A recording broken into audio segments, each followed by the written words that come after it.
Un jour, j'ai entendu: faut que tu choisisses tes amis parmi les meilleurs, parmi ceux qui ne font qu'embellir tes erreurs. Alors je vais parler des miens, de mon quotidien. Je les ai rencontrés il y a de ça 1 an, et pourtant ils sont déjà si présents. Je me suis construite auprès d'eux, découverte avec eux, 2 filles, 5 mecs et moi. Il y a cette globe-trotteuse, rencontrée en ce jour de rentrée. Elle parlait beaucoup, elle sourit surtout. C'est un peu comme un ange tombé du ciel, le genre de personne qu'on remercie d'être elle. Elle est simple, entière et si douce, sensible et active. Les pieds sur terre, les yeux derrière l'appareil. Elle se fait pas remarquer, mais il suffit de la regarder pour ne jamais l'oublier. Il y a aussi celui qui a des beaux cheveux bouclés et attachés. C'est le plus discret quand on ne le connaît pas. C'est le plus posé de la bande, ma foi. Avec un son qu'il aime, il se lâche, mais face à l'objectif, il se cache. Il est artistique, réfléchi et autonome, intimidant aussi. C'est le genre qu'on admire et qu'on respecte, celui qui a toujours des nouvelles idées plein la tête. Puis il y a celui qui a toujours une écharpe autour du cou, le doudou de la bande. Parfois quelques maladresses, mais rattrapé aussi délicatement. Perfectionniste et doué, il voudrait contrôler tout ce qu'il fait. Il voudrait être le premier, mais on essaie de l'en dissuader. Être vivant, c'est ça l'essentiel d'Orient. Il y a aussi le grand blond, le geek aux grandes jambes.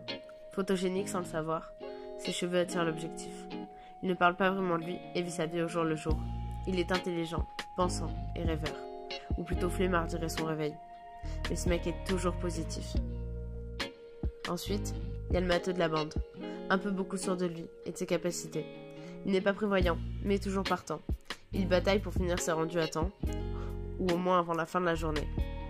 Il donne chaque fois de sa personne, jusqu'à en être vidé, si fatigué qu'il est dispensé d'amphi pour l'année. Ensuite, il y a le grand là-bas. Il se voit de loin. Il a son style particulier. Son pétard dans la main gauche, ses potes sous la main droite, et le sourire aux oreilles. Ce mec est drôle, ce mec est spécial. Ses chaussettes aussi. Assez rêveur, s'il peut faire une pause, il y va. Mais quand il décide d'être là, c'est le cas. Il travaille comme un acharné, au point de se niquer la santé. Parfois contradictoire, mais une chose est sûre, c'est que son cœur est grand, ouais, son âme est nature. Enfin, il y a la jeune femme du groupe. Elle est belle, intelligente et présente. Elle est susceptible et se braque si on la contredit trop, mais elle est tellement unique. Elle me fait grandir chaque fois. Elle est sensée et modérée, un peu l'inverse de moi. Je l'admire, j'avoue, mais je l'aime surtout. Un jour, j'ai entendu: faut que tu choisisses tes amis parmi les meilleurs, parmi ceux qui ne font qu'embellir tes erreurs. Alors j'essaie d'être présente pour eux, d'être là chaque seconde, de les aimer et de leur apporter la joie qu'ils m'apportent. Et si l'un de nous tombe un jour, on le relèvera. Mais avant, on rigolera.